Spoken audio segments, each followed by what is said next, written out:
शुरुआत में हम देखते हैं हस्बैंड वाइफ को, जिनमें वाइफ का नाम जैन होता है। जैन का हस्बैंड उसे घुमाने के लिए, कैंपिंग के लिए ले जाना चाहता था ताकि लोग छुट्टियां गुजारने के लिए एक खूबसूरत जगह पर जाएं और वहाँ टेंट लगा कर रहें। उस जगह पर जैन का हस्बैंड इसलिए जाना चाहता था क्योंकि वहाँ पर खूबसूरत झील और झरना था। इसीलिए वो एक पार्क में जाता है क्योंकि ये उस जगह पर इसी पार्क के जरिए ही जा सकते थे। लेकिन पार्क का गार्ड उसे बताता है कि फिलहाल ये पार्क बंद है, तुम यहाँ से तो नहीं जा सकते। उदास होकर जैन का हस्बैंड गार्ड से पूछता है कि फिर और कोई ऐसी जगह है जिसके जरिए हम वहाँ जा सके, जिस पर गार्ड कहता है कि हाँ जगह तो है, लेकिन वो एक जंगल है। ये कहते हुए वो उसे एक नक्शा देता है ताकि इनके काम आ सके। लेकिन जैन का हस्बैंड ये कहते हुए मना कर देता है कि मैं बचपन से यहाँ आ रहा हूँ, मैं इस पूरी जगह के बारे में अच्छे से जानता हूँ, तो मुझे इसकी जरूरत नहीं पड़ेगी। फिर दोनों हस्बैंड वाइफ गाड़ी के जरिए एक जगह पहुँचते हैं जहाँ आगे उन्हें एक कश्ती के जरिए जाना होगा। गाड़ी खड़ी करने के बाद ये लोग तस्वीरें बनाने लगते हैं यादगार के तौर पर। और वो लोग कैंपिंग के लिए जा रहे थे, लेकिन यहाँ भी जैन अपना मोबाइल इस्तेमाल करती रहती है, जो देखकर उसका हस्बैंड कहते हैं कि हम यहाँ एक साथ टाइम गुजारने आए हैं, तुम यहाँ भी मोबाइल इस्तेमाल कर रही हो, चलो इसे बैग में रख दो। इसके बाद वो कश्ती में बैठकर दूसरी साइड पर जाने लगते हैं।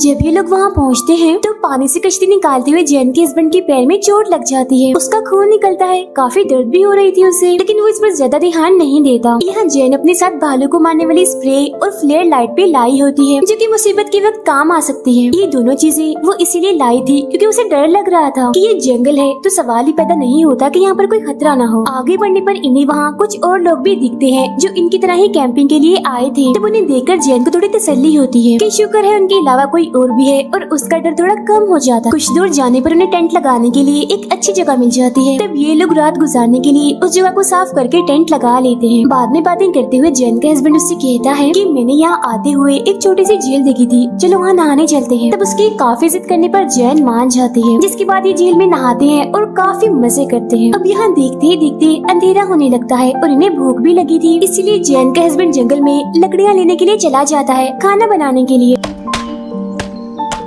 जबकि जैन यह टेंट के पास ही रुक जाती है। लकड़ियाँ लेकर जो वापस आता है तो जैन को एक आदमी से बातें करते हुए देखता है। वो आदमी अपना नाम ब्रैड बताता है और कहता है कि मैं यहाँ पर आने वाले लोगों की उनके ट्रिप में मदद करता हूँ। जैन ब्रैड को कहती है कि आज रात आप यहीं रुक जाइए और रात का खाना हमारे साथ ही खाइएगा, क्योंकि वो उसे एक अच्छा इंसान लग रहा था। लेकिन ये बात जैन के हस्बैंड को अच्छी नहीं लगती, इसलिए वो गुस्से में टेंट के अंदर चला जाता है। तब जैन भी उसके पीछे पीछे टेंट में आ जाती है ताकि पूछ सके कि उसे हुआ क्या है। उसका हस्बैंड उस पर काफी गुस्सा करता है क्योंकि वो नहीं चाहता था कि कोई उन्हें डिस्टर्ब करे जिससे उन्हें परेशानी हो। लेकिन जैन उसे कहती है कि ब्रैड एक अच्छा आदमी है और उसके पास बहुत सारी मछलियाँ भी हैं जिन्हें हम रात के खाने में पका सकते हैं। जब ये दोनों टेंट से बाहर आते हैं तो ब्रैड वहाँ से जाने लगता है, लेकिन ये दोनों उसे रोक लेते हैं क्योंकि अब उसे ऐसे जाने दिया तो ये अच्छी बात नहीं होगी। रात होते ही तीनों मछलियाँ पकाते हुए बातें कर रहे थे। अब ब्रैड यहाँ अजीबोगरीब हरकतें करने लगता है, उसका जो दिल चाह रहा था वो कर रहा था, और तो वो जेंस भी बड़ी अजीब बातें करता है। उसकी ये हरकतें दोनों हस्बैंड वाइफ को बिल्कुल भी अच्छी नहीं लगती। खाना खाने के बाद जब ब्रैड वहाँ से जाने लगता है तो वो जैन के हस्बैंड को चिढ़ाने के लिए जानबूझकर उसे पूछता है कि शाम को जब मैं यहाँ आया था तो तुम्हारी और जैन की किस बात को लेकर बहस हो रही थी। जो सुनकर जैन का हस्बैंड भी उसे बड़ा अच्छा जवाब देता है कि मुझे तुम अच्छे इंसान नहीं लगे, इसीलिए मैं नहीं चाहता था कि तुम एक मिनट भी हमारे साथ गुजारो। इसके बाद ब्रैड वहाँ से चला जाता है। जैन का हस्बैंड उससे थोड़ा नाराज होता है क्योंकि ब्रैड उनका इतना अच्छा ट्रिप और मूड दोनों ही खराब कर गया। रात को जब ये लोग सोने लगते हैं तो जैन को अभी भी यही फिक्र हो रही थी कि कहीं ब्रैड दोबारा उन्हें तंग करने ना आ जाए, लेकिन उसका हस्बैंड उसे बेफिक्र होकर सोने का कहता है। अगली सुबह उठकर दोनों आगे बढ़ने लगते हैं। रास्ते में जैन के हस्बैंड को भालू के पैर के निशान दिखते हैं, लेकिन वो ये बात जैन को नहीं बताता क्योंकि वो घबरा जाएगी, डर जाएगी। आगे जाने पर उसका हस्बैंड अपना रास्ता बदलकर जंगल के और अंदर जाने लगता है क्योंकि वो झरना और खूबसूरत झील वहीं पर है। अब ये चलते चलते जंगल के काफी अंदर आ जाते हैं। रात को जैन का हस्बैंड देखता है कि कश्ती निकालते हुए उसके पैर पर जो चोट लगी थी वो अब काफी खराब हो रही है। उसका नाखून भी उखड़ चुका है, इन्फेक्शन फैल रहा है। ये देखकर जैन उसके पैर पर दवा लगाकर पट्टी करती है। खाना खाने के बाद ये लोग सो जाते हैं, लेकिन रात के वक्त इनके टेंट पर कुछ गिर जाता है जिस वजह से जैन की आँख खुल जाती है। उसे अभी भी ये लग रहा था कि सब ब्रैड ही कर रहा है, लेकिन उसका हस्बैंड उसे समझाता है कि घबराओ नहीं, वो ब्रैड नहीं है, बस पत्ते गिर रहे हैं। अगली सुबह टेंट से बाहर आकर जैन का हस्बैंड देखता है कि उनके टेंट के सामने एक टूटा हुआ पेड़ पड़ा हुआ है। यहाँ वो ये सोचते हैं कि शायद इस तूफान की वजह से ये टूटकर गिर गया और इस चीज पर ज्यादा ध्यान ना देते हुए अपने सफर पर आगे बढ़ते हैं। रास्ते में उसके हस्बैंड को लाल रंग का एक फल दिखता है जिसे बेरीज कहते हैं और वो उसे खाने लगता है। वो बचपन में जब यहाँ आया करता था तब से उसे इन बेरीज के बारे में पता है। इसी दौरान जैन को किसी मरे हुए जानवर की बदबू आने लगती है और जब वो चेक करने के लिए जाते हैं तो वहाँ पर एक मरा हुआ हिरन था जिसके जिस्म की हालत काफी खराब थी। किसी ने बड़ी बेरहमी से उसके जिस्म का आधा हिस्सा खाया हुआ था। ये देखकर जैन काफी घबरा जाती है, उसका दिल खराब होने लगता है, पर वो इस चीज को भी भुलाकर आगे बढ़ जाते हैं और आखिरकार उस जगह पर आ जाते हैं जहाँ इन्हें आना था। लेकिन जैसे कि जैन के हस्बैंड ने बताया था कि यहाँ पर खूबसूरत झील है, झरना है, यहाँ तो ऐसा कुछ भी नहीं होता बल्कि झाड़ियाँ ही होती हैं। ये देखकर वो मायूस हो जाता है और अपना सर पकड़ लेता है। परेशान भी था वो क्योंकि उसे समझ आ गई थी कि वो रास्ता भटक चुके हैं। जैन उससे पूछती है कि आखिरी बार तुम यहाँ कब आए थे, जिस पर वो कहता है कि जब मैं स्कूल में पढ़ता था आखिरी बार मैं तभी आया था। अब दोनों ही काफी डरे हुए थे क्योंकि रास्ता उन्हें मालूम नहीं था और मुसीबत की बात ये थी कि उनके पास नक्शा भी नहीं था। उसने गार्ड से उस नक्शे को लेने से इनकार जो कर दिया था क्योंकि उसका मानना ये था कि उस जगह के एक एक हिस्से को बड़ी अच्छी तरह जानता है। अब जैन जल्दी से अपना मोबाइल निकालने लगती है ताकि वो देख सके कि इस वक्त वो कहाँ है। लेकिन यहाँ उसका हस्बैंड कहता है कि मैंने पहले ही तुम्हारा मोबाइल गाड़ी में रख दिया था ताकि हम साथ वक्त गुजार सके और तुम ज्यादा मोबाइल इस्तेमाल ना करो। ये सुनकर जैन काफी गुस्सा हो जाती है और पूछने लगती है कि आखिर तुम इस जगह पर आना ही क्यों चाहते थे, क्या बात थी ऐसी। वो कहते हैं कि उस झरने के सामने मैं तुम्हें अंगूठी पहनाना चाहता था और बताना चाहता था कि मैं तुमसे कितना प्यार करता हूँ। इससे जाहिर है तुम्हें बहुत खुशी होती। ये सुनकर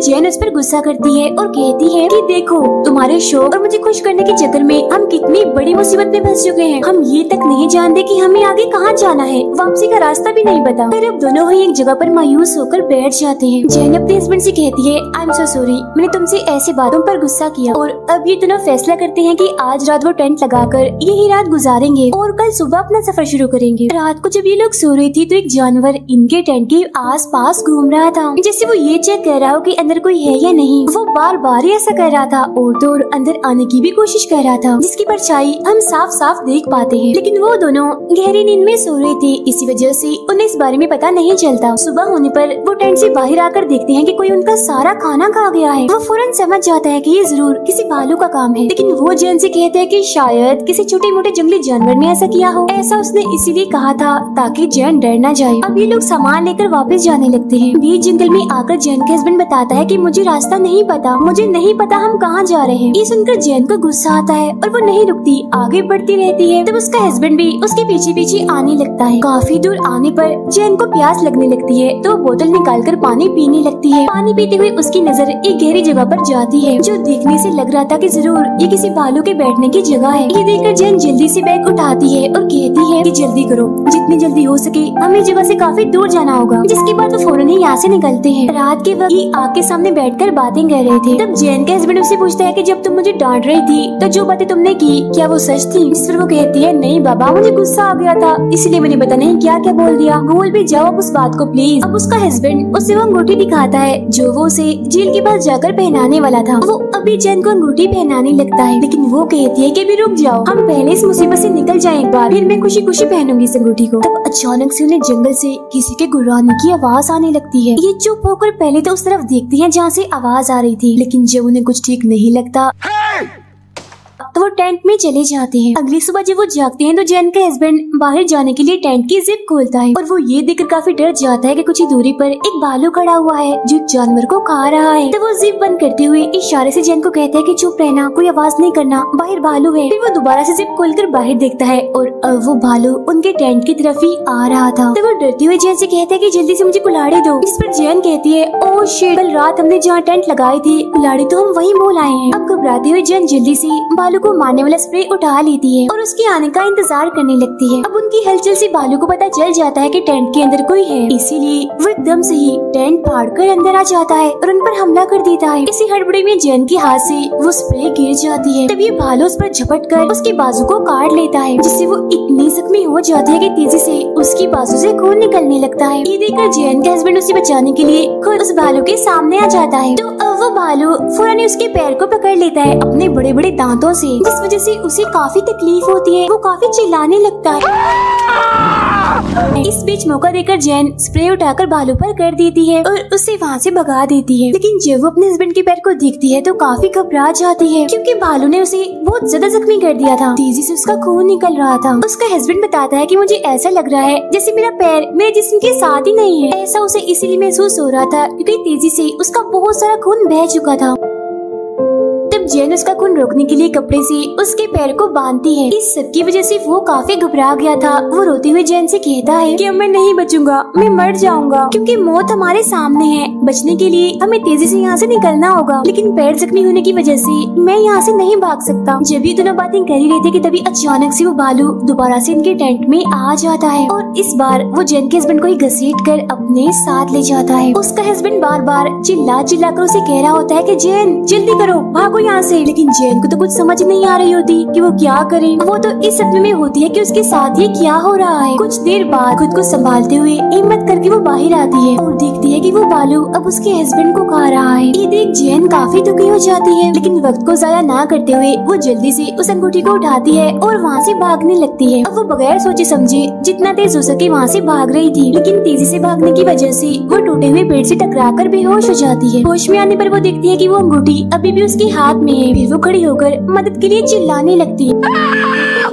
कि कोई है यहाँ, प्लीज मेरी हेल्प कीजिए, मैं बहुत बड़ी मुसीबत में हूँ। इसके बाद वो अपने हस्बैंड को याद करते हुए अंगूठी को पहन लेती है और तभी उसे फिर से अपने पीछे से भालू के गुर्राने की आवाज आती है। तो वो दोबारा से भागने लगती है, लेकिन भागते भागते शाम हो गई थी और अंधेरा भी बढ़ रहा था, इसीलिए वो एक पेड़ पर चढ़कर सो जाती है। अगली सुबह एक हेलीकॉप्टर की वजह से उसकी आँख खुल जाती है, तो वो जल्दी से नीचे उतरकर मदद के लिए चिल्लाने लगती है, लेकिन हेलीकॉप्टर उससे काफी दूर था। उसकी आवाज का उन तक पहुँचना नामुमकिन था। तो मायूस होकर वो एक पेड़ के सहारे खड़ी हो जाती है। अब उसे बहते पानी की आवाज आती है। वो फौरन वहाँ जाकर चेक करती है। उसे वहाँ पर साफ पानी मिल जाता है, जिसे पीकर वो अपनी प्यास बुझाती है और अपने हाथ पर लगी हुई चोट को साफ करती है। पास ही में उसे बहुत सारी बेरीज भी दिखती हैं, जिन्हें उसका हस्बैंड खा रहा था। काफी वक्त से भूखी होने की वजह से वो उन बेरीज पर टूट पड़ती है और जल्दी जल्दी खाने लगती है। इसी बीच उसे सामने से भालू आता हुआ दिखता है और वो अपनी भूख को भी भूल जाती है और तेजी से यहाँ से भागने लगती है। भागते भागते वो एक ऐसी जगह पर पहुँच जाती है जहाँ रास्ता खत्म हो गया था और आगे एक झरना था। अब वो जानती थी कि भालू रुकेगा नहीं, बल्कि आगे बढ़ता रहेगा और झरने में गिर जाएगा। इसीलिए वो सीटी बजाकर भालू को यहाँ बुलाती है ताकि वो नीचे गिर जाए और खुद पत्थरों को पकड़कर नीचे उतरने लगती है ताकि वो दूसरी तरफ जा सके। लेकिन नीचे उतरते हुए उसका हाथ फिसल जाता है, जिस वजह से वो नीचे जाके गिरती है। उसके पैर की हड्डी भी टूट जाती है, लेकिन यहाँ वो लकड़ियों को अपने पैर से बांधकर एक किस्म का प्लास्टर बना लेती है और एक डंडा लेकर आगे बढ़ती है। कुछ ही देर बाद यहाँ रात हो जाती है, लेकिन इस बार जैन रात के अंधेरे में भी नहीं रुकती और फ्लेयर की रोशनी जलाकर